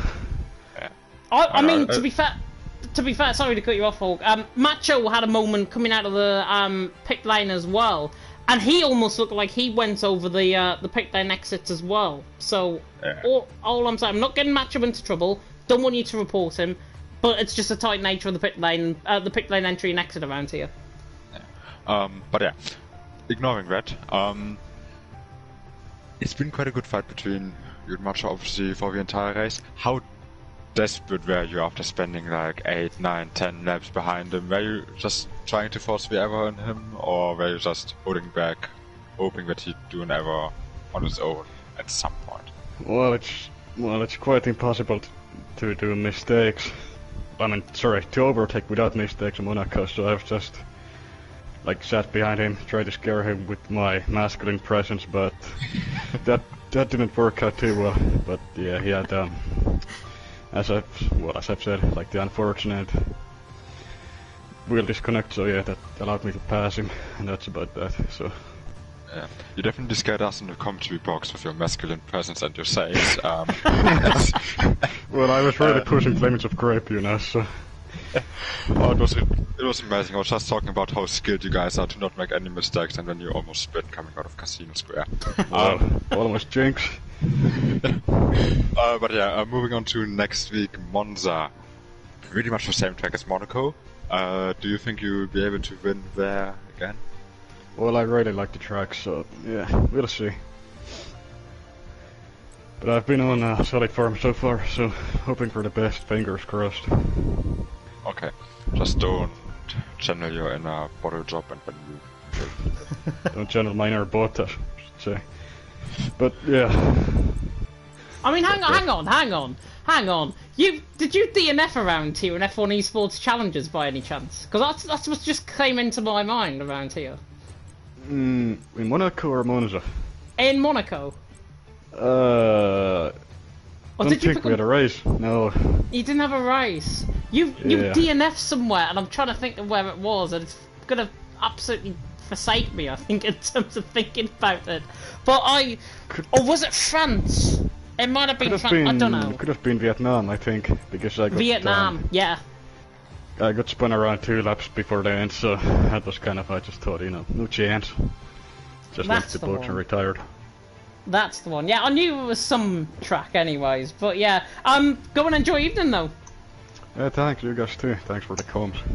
You are very welcome indeed. What we will do, if Hawk has not done it already, is we'll add Macho into the invite chat. So I will do that now. I thought he was in the channel, yeah. Blame Evil Duke. Blame him. Putting the full blame. I'm gonna have to type in his name manually because he's not on my friends list, which is even better. Oh, hang on. No, can I just add him on play together? Hang on. This might be a trick. Give me a second. Oh, there he is. There we go. Lovely. Right, we've got him added. He does want an interview. Ballboy as well, saying he wants an interview. I mean, predictable. He finished there in P9 at the end of the day. But Macho finishing in P2, and up until your wheel disconnect, you had that race in complete and utter control. Yeah, what can I say? I would have won that. I had like 50% ERS. Gina was derating all the time. It's impossible to overtake on Monaco, and I had the wheel disconnect, and I guess it's kind of easy to say like after the race, but from my honest perspective, I would have let him through, but I think he cut at the pit exit, so I might need to report it. Let's play it the hard way, I guess, because I mean, yeah, 7 points. 7 points is 7 points, you know, so I guess I'll check if he did that. But yeah, for the rest, like you said, was in full control, very good quali lap, and yeah, just I can't believe that happens right here, like on fucking Monaco with a wheel disconnect. I can't believe it. It's just your luck, I think. That is just your luck, quite literally summed up in what, 2 or 3 corners, and it was at the worst part of the track as well. It was coming through the final sector where you disconnected, and that gap that you lost No, it was up the hill. Like I went Up up the hill, yeah. That's exactly Sector like one. there's 3 points where you can overtake. That's the 3 points. And it actually happens there. Well, I guess absolutely terrifying. But yeah. Yeah, Yeah. the thing is And I as was well. behind, and that happens. Yeah, I mean the thing is, you were. I think after that wheel disconnect, you were 2.5 seconds behind, and I said to Hawk in the commentary box, unless Name Changer's tyres go completely off the cliff come the last 5 or 6 laps of the race, you've got literally, what, 1% chance maybe to get on the back? It's that tight nature of a track, but you really did well, I think, to try and come back. The final couple of laps, Name Changer was mentioning there that he was, I think Ballboy wants to try and get racing, which I'm going to leave so nobody sees that on the stream. But yeah, from your perspective, do you think you would have won that race if it wasn't for that mistake? Because I thought you would have. I don't know. I don't even know if you can call it a mistake, but yes, of course I would have. There's 50% ERS compared to someone who's D-rating. It's the nature of the track that you can't overtake. The tires will come to my end, lap on, like lap after lap after lap. My tires will get better, his will drop. And I had like a 6/10 gap anyway. Well, of course I disconnected, so he went by. But it's easy to say, you know. But I think, yeah, let's keep it like that. I think I would have won. Yes.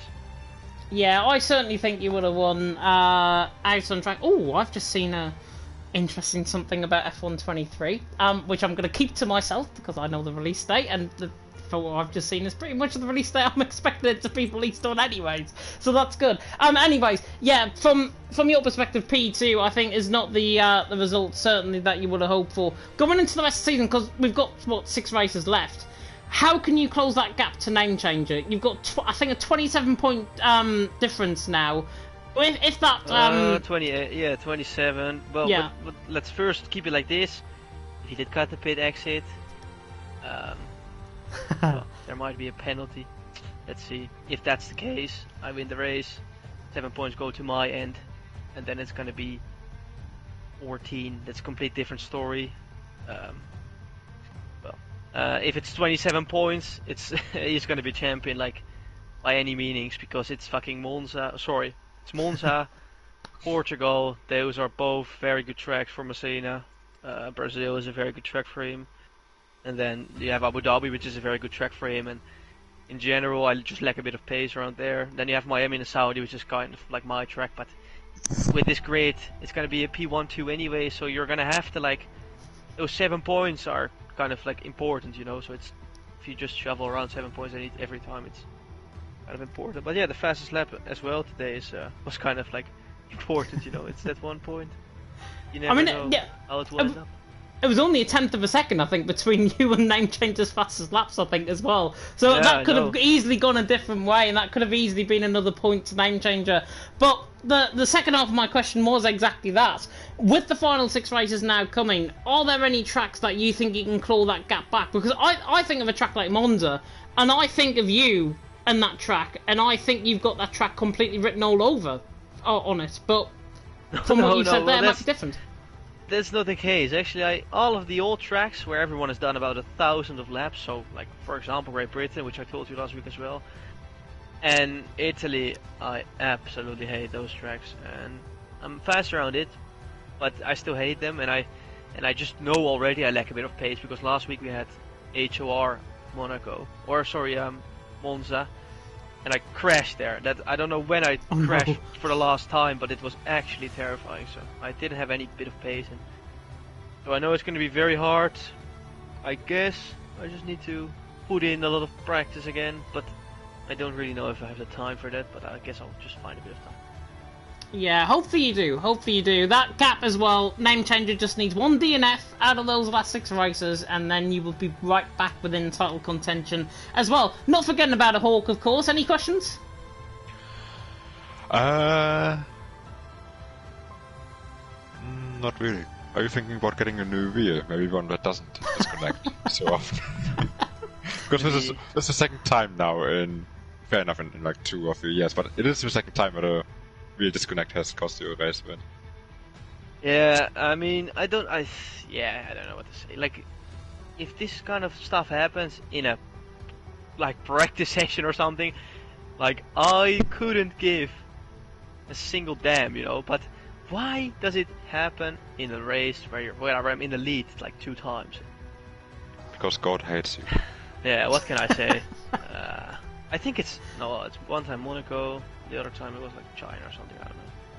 But anyway, yeah, that's that. And I'm not gonna buy a new wheel, by the way. This one was like, what was it, like 3,000? Do you think I have like What? 3,000 on my left hand side just And laying for down all I know, you're stinking rich. So yes. Yes, but I'm not gonna buy a new one, I can tell you. No, Yeah. no, the Fanatec DD2 with the pedals is like 3k, yeah, it's an expensive hobby, you know?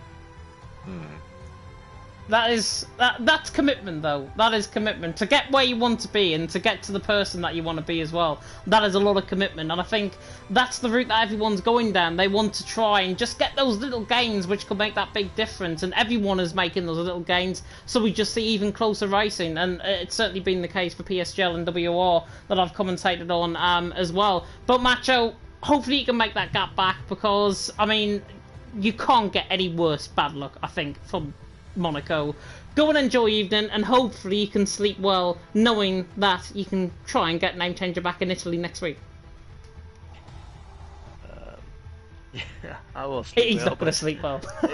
I will sleep. Try to No, sleep. no. Well, this is totally not my complete life, but like, yeah, it's just annoying as hell. Like, let's be honest here. What the hell? Oh, it is annoying. It is annoying. Anyways, we will move on now on to the man who finished. Oh my word, who we got in next? I need to check who we've got in. We are going to speak to the man who is in P7, jumping all the way down to P7. The man, of course, of FRL, Charlie. And Charlie, congratulations, in-game driver of the day. Apart from a very, very, let's just say, weird incident between yourself and Bunty, P7, I think, is a pretty good result. It's not a good result in my opinion. It should have been 5th, if I'm being fairly honest. I got getting held 14 laps from 0 because he had damage. He had damage as well. That's why I was hitting him so many times. Couldn't get past him with that because he was also he put me in the wall probably 1 or 2 times. Then bloody the old owner of FRL, bloody Bunty, thinks it's a good idea to stay out of the pit lane without a front wing. What's he doing? He literally blocks me and Bobby, then I get put in the wall by Bobby, gives me more damage, he lets Bobby through, and then he keeps me behind.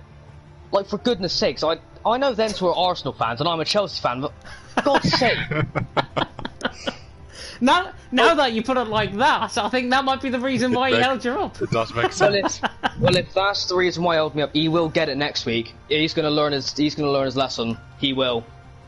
Oh. You don't stay out. You don't stay out the pit. There's a rule with this, I'm pretty sure. You don't stay out of the pit lane without a front wing. That should be minimum 10 seconds.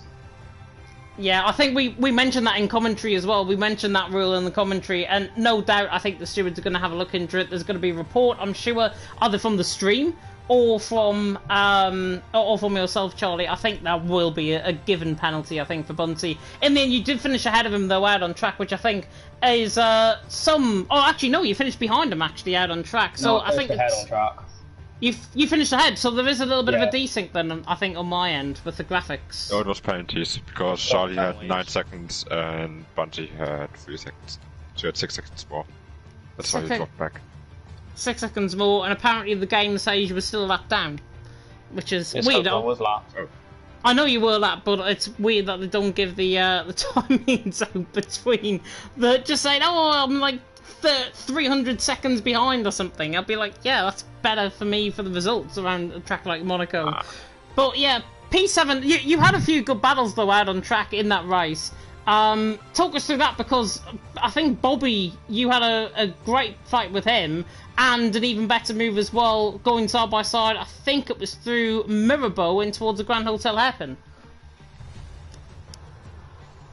I mean, I can't really say there was a good battle with Bobby. I was going to let him by.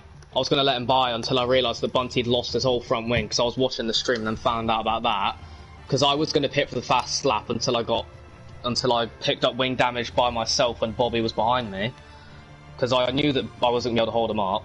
so I was going to let him buy until I found out Bunty had the damage. So I don't think I can call that a battle, if anything, because yeah, and then 0, just wing damage, just holding me up for 14 laps, costing us 15 seconds, I think it was, and then I got damaged myself. Even with a full yellow front wing, I was still quicker than him, so I don't know what was wrong with him, but if he would just let me by, then I could have probably dragged us both along to catch up to the other lot. Yeah, and I think around a different track, I think it would have been a completely different result as well in terms of the pace. Monaco was just one of those tracks where you have to be brave and bold to try and get somewhere around here, and you were brave and bold in parts of that race as well. Finishing, of course, behind Bunty, not the greatest thing in the world whatsoever. I'm sure some consolidation will be taken if you are going to report him, and with that penalty potentially going to be given as well. So hopefully that might be a P6 at least coming your way. Hawk, any questions? How are you gonna do next week? I don't know. It's Monza. Don't think anyone in this league likes the track. I do. I do. Go home then, because the calendar that we have this season is just utter crap. Okay. Terrible. All of our hard work that has been put into getting the calendar ready, you say something like that, it's hurt our feelings. You put Monaco but not Singapore. What is wrong with you? Singapore, I'm doing... Dude, you say no one can overtake around Singapore, but Monaco? I mean, look. you overtook around Monaco. Yeah. Yeah, that's because you made a They mistake. were on the outside. Exactly, Yeah, around we the made a outside. mistake. Yeah, we still touched.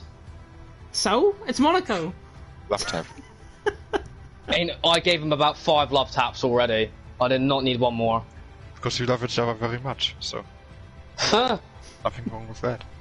I know that I'm going to join him in the year without a win club tomorrow, but bloody hell, I'm not sure. And well, you're going to be joining half the tier, I think, with that, to be honest. I know Bunty had his win a few months ago. But yeah, Bunty had his win a few months ago, and then he did that tonight, which is just a totally different side. And I think Just unprofessional. yeah, I'm personally going to say as well, I think he probably had an engineer in his ear, somebody like Yuri, perhaps. I know Yuri was saying that Bunty was giving him good engineering last week, so I wonder if the favour's been returned there. Who knows? That I'm sure will get investigated, but you can go and enjoy your evening. Or he can try and go and enjoy his evening at least, but... yeah, he is. He is, and I wouldn't blame him whatsoever. And another man that I think is going to be particularly frustrated that he didn't sell Bullboy for a new kidney. It is Mr. Pelly Grosjean. Pelly P9, I think it was, or P11 actually, DNFing out of the race in the end. Disappointing, but talk us through that move with Bullboy, because he was on, 14 lap old hards, I think. You were on, a 1 lap old set of softs, and you absolutely outsold him in terms of that move. Yeah, well, I want to get by him quick, because I was like, I'm quick. I was quicker than him in this whole race, and I was on soft, so I was maybe expecting to get him in turn 1, but he had a good exit, and I just decided to push, and then he was a bit slow through casino, and I had a good exit, and so I was I had a runner in, and went for the move, and it was clean from both of us, and goodbye. Yeah, it was a beautiful move, I've got to say, from our end, and I was absolutely praising you, as I always do, on the commentary about that move. And then, what on earth happened half a lap later? Because you were in the pit lane. To be honest, my race was kind of like before, like the whole Bobo move was already like because I was like after the lap 1 I had damage because I saw the guy in front of me in turn 1, and I decided to pit to go to 2 times mediums to the end. When I went to the medium, I had a great, I set up the barriers perfectly. I catch the guys in front of me 2 seconds a lap. Like that match that I made like a pass Bobby already before I pitted again, and I was like after my second pit stop for mediums. I was like 2 seconds behind 0. It was a great comeback, let's say. I was like sitting P8, so it was all like fine, and then I think like after lap 25 I just hit the wall, got damage, then hit the wall again, got more damage, then just like in the space of 6 laps I ruined my whole race. Like I kept clean from the wall like 20 plus laps, and then just to get damaged like that, it's like really annoying. And then yeah, I decided to pit to go on soft, and then did a ball move, and yeah, after that move I hit the wall again, so I had to pit. And annoyingly, like I didn't change my wing, so I pitted again and didn't change my wing again. So I then pitted again and then didn't change my wing again. Then I was passed by a regular who was, I think I was a lap in front of him, a few laps away before that. And then yeah, broke too late and went into the wall. Yeah, but I think it's just the story of your life, I think, and the story of your race, I think, in Monaco. Just hitting the wall too many times. So unfortunate, because you were running really well, as you mentioned there, in P8 for quite a while in that race. And obviously looking forward to the rest of the season. We're now through the first half of the season, the second half of the season to go. Where do you think you're going to be picking up the points next? Because it's Monza next week. Do you think you're going to have a chance there to pick up any points? I should be better in Monza than in Monaco, that's for sure. But yeah, it's a bit like it sucks. Like, you know, the first 4 races were like really good tracks for me, and I wasn't able to make the races. You know, and yeah.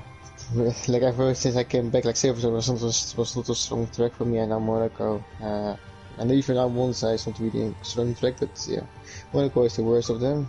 That's done now, so can only get better from now, I guess. But yeah, I maybe I'm eyeing like out, you know, the end of the season. I think Abu Dhabi is a really good track for me, etc. I don't know what tracks are left still, but. I know Abu Dhabi is on the calendar, and that's one of the tracks I'm better at. Yeah, definitely so. And hopefully you will have a better race. I think in Monza, it is one of your favourite tracks. I know you've done well there in the past as well, so hopefully you'll be able to pick up the points there. Hawk, any questions? No. I think you covered pretty much everything. Covered pretty much everything. So, Pelly, go and enjoy Evening. Thanks for commentating. You are very welcome indeed. And that rounds us off, I think, in terms of our interviews for tonight. I really hope you enjoyed the stream. If you did, of course, like, comment, subscribe, tick that notification bell, of course, if you're brand new. I have just seen something very, very interesting. From Josh Merrin, it is on Twitter, and I have sent it in the developers chat as well on FRL, so people can have their first look at it. But it's what me and Hawk were saying about a little bit earlier on in terms of a potential release date. And the first screenshots look like they've actually came out for F1 23, and it looks as if, to me, there's going to be a female playable character in Breaking Point, the new Breaking Point series. There's also a screenshot from, I believe, Miami or Las Vegas, and there's a one from Australia. There is also a one where I think that looks like Christian Horner, potentially. The back of Christian Horner's head is speaking to somebody. And also what looks like a Bruce McLaren type figure in terms of like an old school like Formula 1, like absolute macho man. Quite literally a macho man in the chat as well here.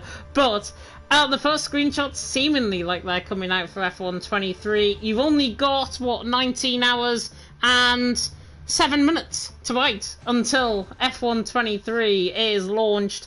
But apparently, popular user-defined tags for this product include horror, psychological horror, and survival horror. And I think that just sums up Monaco very well tonight, Hawk.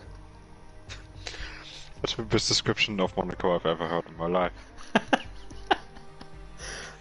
Big thank you to that screenshot for providing me with those tags, I think, with that, and providing me with that cutscene.